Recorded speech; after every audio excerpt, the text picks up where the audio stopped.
BJP के शासन में प्रताड़ित हो रहा संत समाज। पीड़ित संत समाज को सपा ने दिया अपना समर्थन। सपा के साथ आने से संतों में जगी इंसाफ की उम्मीद। देवस्थानम बोर्ड को लेकर सपा ने खोल दिया मोर्चा। संतों के समर्थन में सपा ने सीएम का विरोध करने का किया ऐलान। सपा के ऐलान से बीजेपी और सीएम हाउस में मची खलबली। देखिए आखिर सपा ने क्या बनाई है रणनीति। वैसे तो सनातनी परंपरा का दावा बीजेपी के नेता अक्सर करते हैं। संतों का सम्मान बीजेपी नेताओं के भाषण में सर्वोपरि होता है, लेकिन हकीकत देखी जाए तो संतों के हक पर अब बीजेपी ही डाका डाल रही है और बीजेपी शासित राज्य में संत बुरी तरीके से खुद को प्रताड़ित महसूस कर रहे हैं। ऐसे में अब संतों का साथ देने के लिए सपा ने मोर्चा खोल दिया है। अखिलेश यादव के सिपाहियों ने ऐलान किया है कि संतों का साथ पार्टी हर हाल में देगी और अगर संतों के साथ अन्याय किया गया तो फिर सीएम का भी विरोध करने के लिए सपा तैयार है, अंजाम चाहे जो भी हो। दरअसल चुनाव नजदीक आते ही उत्तराखंड में देवस्थानम बोर्ड का मुद्दा एक बार फिर जोर पकड़ने लगा है और संतों की मांग है कि देवस्थानम बोर्ड को भंग किया जाए। अगर इसे भंग नहीं किया गया तो फिर बीजेपी का व्यापक विरोध किया जाएगा।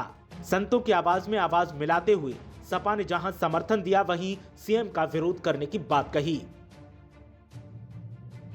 समाजवादी पार्टी एक ऐसी पार्टी है जो उत्तराखंड के हक की पार्टी है और सर्वप्रथम देवस्थानम बोर्ड का जो मुद्दा उठा वो समाजवादी पार्टी ने उठाया, फिर जाके आम आदमी पार्टी यूकेडी कांग्रेस ने उठाया है। केवल राजनीति कर रही है। तीर्थ पुरोहित मुझसे मिले, मैंने उनको आश्वासन दिया है कि मैं आपके साथ खड़ा हूं और हो सकता है कि 2-3 दिन में मैं मुख्यमंत्री जी से स्वयं मिलूं और समय मांगा है कि देवस्थानम बोर्ड को तत्काल भंग किए जाए। अगर मुख्यमंत्री जी भंग नहीं करते तो हरिद्वार दौरे में मैं उनकी बाधा डालूंगा और काले झंडे दिखाऊंगा मुख्यमंत्री जी को। उत्तराखंड में चारधाम के तीर्थ पुरोहित 2 सालों से देवस्थानम बोर्ड को भंग करने की मांग कर रहे हैं। अभी तक उत्तराखंड सरकार ने उनकी मांगों पर गौर नहीं किया है। तीरथ सिंह रावत जब सीएम बने थे तो उम्मीद जागी थी, लेकिन उनके बाद कमान नए सीएम के हाथों में आ गई, जिससे संतों की मांग फिर लटक गई। ऐसे में अब समाजवादी पार्टी के प्रदेश कार्यकारिणी के सदस्य महंत शुभम गिरी ने देवस्थानम बोर्ड को भंग करने की आवाज को बुलंद किया है।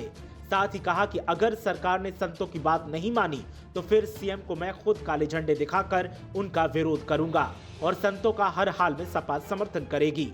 अब देखना यह है कि सपा का ये कदम संतों को कितना फायदा दे पाता है और क्या संतों की आवाज को सनातनी परंपरा का सम्मान करने का दावा करने वाली बीजेपी सुन पाती है या नहीं। ब्यूरो रिपोर्ट, मीडिया हलचल।